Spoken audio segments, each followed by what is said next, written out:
Hi, this is Natalie Rogers of Tatch Your Own Adventure. This video is going to walk you through hiding tails.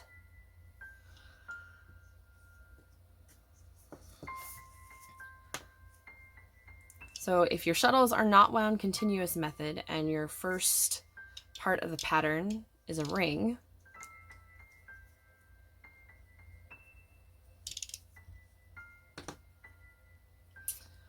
you can hide your tail for the second shuttle, if the next element's a chain, inside this ring. So we're going to take and start our ring. We're going to pull up this loop, the flipped loop, and add that blue thread in there so that it is now a part of the core thread of our ring. And we're going to continue to catch it each time. So I'm flipping, grabbing that loop, going through the loop, grabbing the blue thread, and then pulling my stitch tight. So there's one stitch. We're going to repeat, flip, go through this loop to grab the blue, make sure it's alongside your shuttle thread and the loops around it, and then pull it tight. That's the first half. Second half, same process. Flip the loop and grab through the loop. Grab your blue thread or whatever color you're using. I'm using blue, so that's why I keep saying blue. Okay, again, get my flipped loop, pull my thread through, slide it down. Get my flipped loop, pull my thread through, slide it down. That's 3 stitches.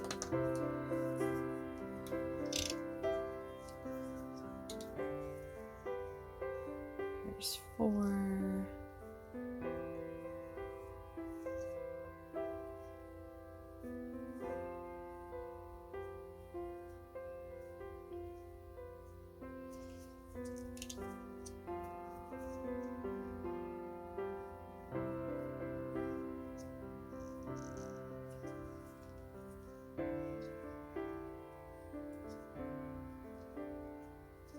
There's 5.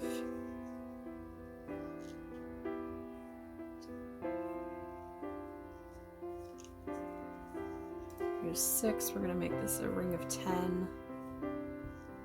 When you're working a pattern, you would follow whatever the pattern is.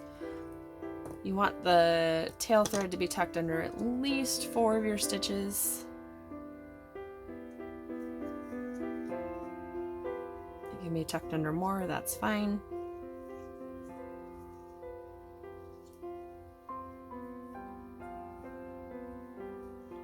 One, 2, 3, 4, 5, 6, 7, 8.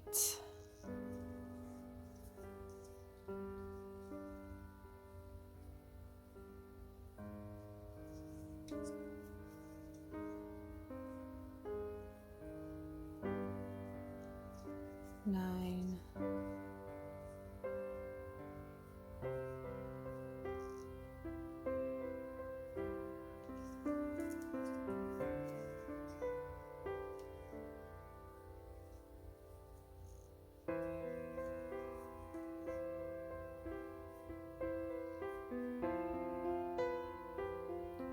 10. Okay, I've got it under all the stitches in my ring. At this point, it's risky, but if you would like, you can pull gently on the shuttle. I try to keep some tension by pinching down on the stitches so it doesn't move as fast, but you can pull it so that that tail completely disappears into the stitches. Just be careful, because if you pull it too hard or too fast, it could totally come out of all of your stitches, and then you hid that tail for no reason, because now it's no longer attached and you have to undo things. Okay? If this was just a ring of 10, at this point I would close it, and the only tail I'd have to tuck into the next chain would be this one. If you were doing a split ring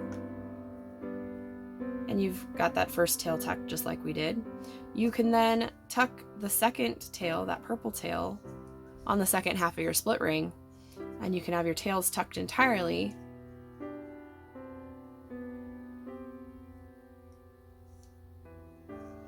In this first go.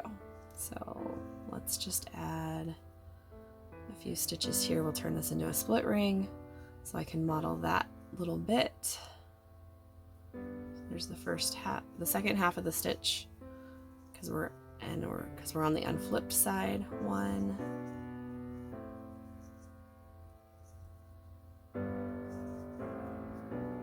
2. You just want to make sure that that stays alongside the ring's core thread and gets covered by your loops each time. Otherwise you can, when you have this loop, you can grab it to get it to where you need it.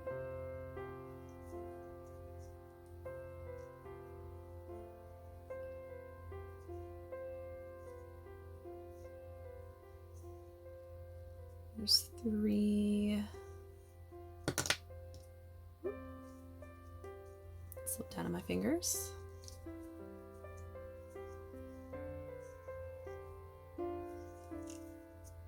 4. See that one, it slipped from the core thread, so I need to make sure I go through the loop and grab it so that it's still hanging out with that other purple thread. There's 4. I'm going to do one more. I'm going to make this an uneven color-wise split ring, because then I'll still have some tail to tuck in the chain, so I can show you that part.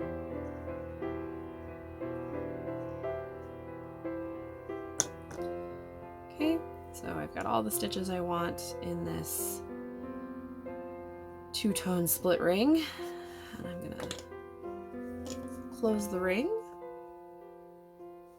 And so you see at this point I have the blue thread attached to the shuttle, the purple thread attached to the shuttle, and that purple tail that's left. Okay, so if you had tucked your tail inside, tucked your second color's tail inside a ring, pretend this whole ring is purple, you would then just have the purple tail left to tuck like we do right now. Because I tucked it under the blue here, I could actually snip that off and it would be fine, but I'm leaving it so that I can model hiding it inside the chain.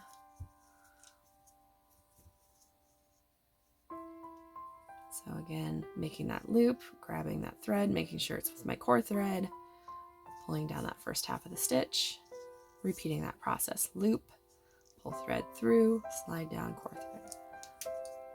Flipped loop, pull down through, slide it down the core threads. Just tuck that tail, it travels along with the core thread.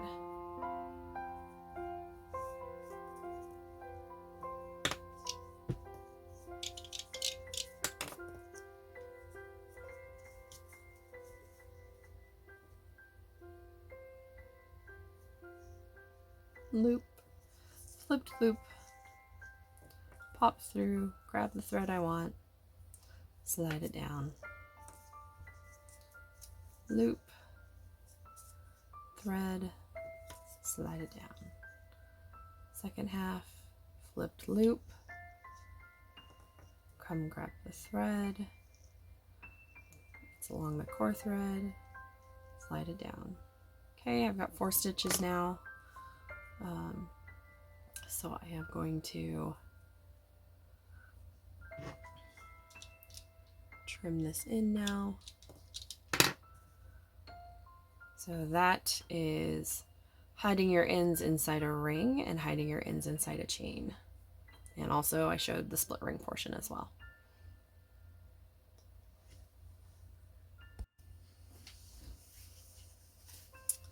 Okay, so as you can see, I've been playing around a little bit more with my practice thread. At this point, I was tatting along when the purple thread got so short that it fell off of the bobbin. So I've wound another purple, and I'm going to show you how to tuck tails when you are adding in thread. So the first thing I'm actually going to do is I'm going to put a little bit of a chain between my last element and the ring that I'm going to do to actually add in the new piece. So I prefer adding in thread on rings more than chains, just because it's a little bit more secure and it's a lot easier to do. So I'm going to finger tap with this 5 stitches to get some space between me and the last element. So 1, 2, 3,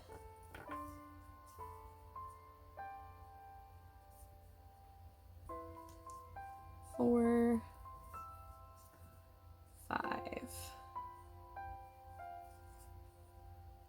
Okay, so if my next ring was in the blue, I would tuck both the purple tail that I'm ending with and the new purple tail in. If my next ring is purple, which is what I'm actually going to model, I'm just tucking in the old tail, and then the new tail will get covered in the chain. Okay? Sorry, I'm making the ring with this one.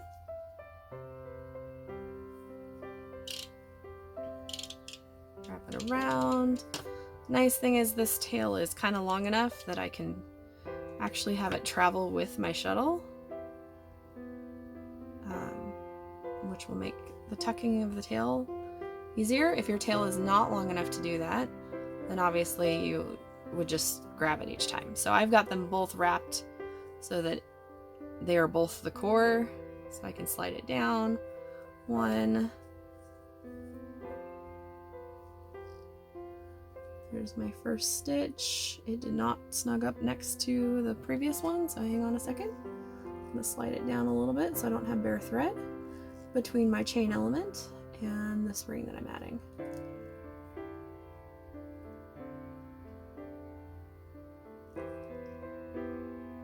Okay.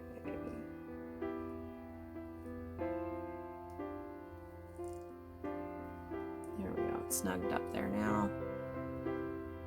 Okay, it's fallen out of there. That's fine. I'll just grab it. 1 stitch. Here's the second stitch.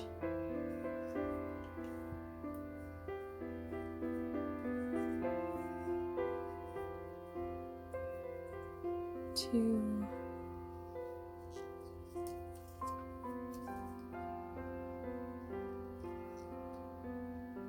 3. I'm gonna give this ring some picots. You can tuck tails under picots, that's totally fine. So here's 3 stitches. I'm gonna do a picot.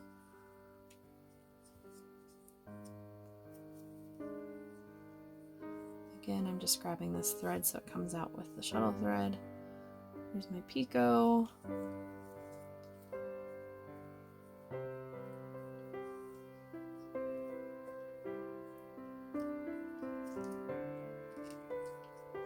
Okay, let's see, I did 3 picot.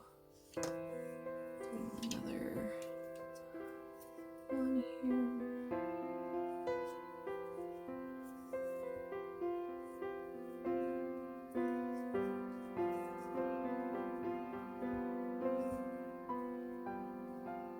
Stitch 5. I'll just tuck it under 6 stitches, then I'm gonna trim that off.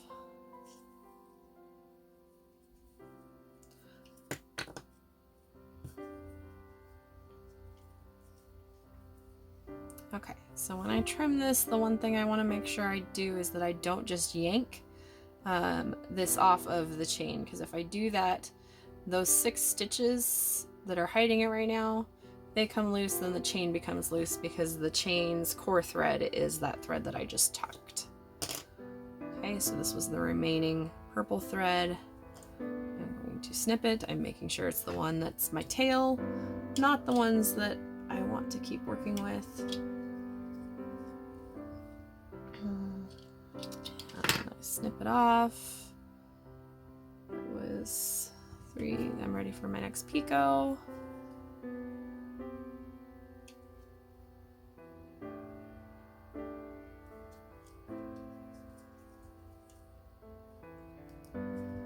One, 2, 3.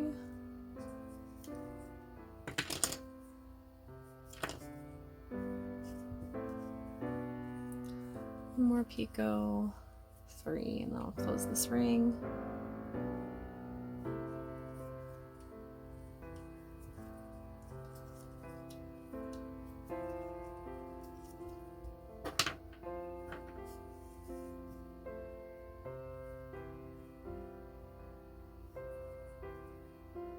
Okay, snug that ring up. Then I'm going to work my chain, and as I work my chain, I will cover this last little bit of tail that comes from my new ring thread that I just did. So let me wind up my purple.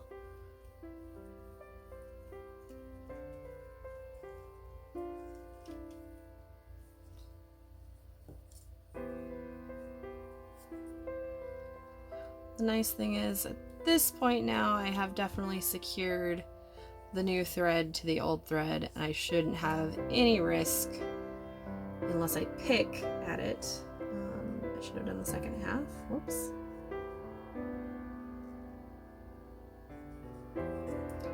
Only risk I'll have at this point of it coming undone is if I literally went in with a pick and pulled at it. It should completely stay together at this point because I've now secured it doubly. Okay. This one I'm only going to do 4 because it's not the core thread of the ring, so I don't need to worry about an extra long tail to cover. It's just the leftover from the start of the ring, which was not the core. 1, 2, 3. If your pattern says, hey, I'm only going to do 2 picots and then I'm going to jump back into a ring, you can keep weaving that tail right into that next ring. Go until you feel like you've got it secure. Don't go overboard though. You don't have to keep a tail throughout an entire piece. That would definitely slow your tatting down. And this does slow your tatting down. But it shortens your finishing time because this is now a tail that you don't have to sew in at the end. Okay, looks like I lost track and I've now done 5. That's fine. 5 stitches. Trim that. And my new thread is completely attached. My old thread is completely covered and snipped. So there we go. That is how you hide your ends when adding thread.